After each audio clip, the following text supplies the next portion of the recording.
സുഹൃത്തുക്കളെ, നിങ്ങൾക്ക് പറ്റുമെങ്കിൽ നേരം വെളിച്ചാകുമ്പോൾ അതിരാവിലെ ഒന്നും പറയുന്നില്ല, ഒരു 6 മണിക്ക് ശേഷം എപ്പോൾ വേണമെങ്കിലും ഒരു 7 മണിക്കുള്ളിൽ അല്ലെങ്കിൽ 7:30 ടൈമിനുള്ളിൽ നിങ്ങൾ നിങ്ങളുടെ സ്വന്തം നാട്ടിലുള്ള ആ പാടത്തോടെ ഒന്ന് ഇറങ്ങി നോക്കിയോക്കെ.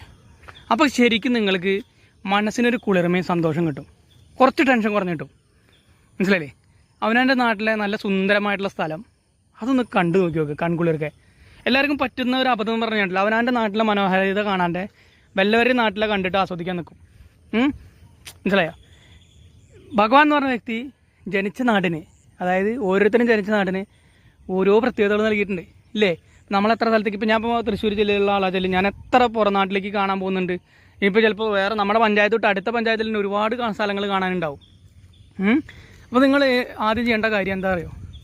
അവരുടെ നാട്ടിലെ ആ മനോഹാരിത ഒന്ന് ആസ്വദിക്കുക. ഇതിലും നല്ല എന്താ പറയുക വേറെ മെസ്സേജുകൾക്ക് ഇല്ല.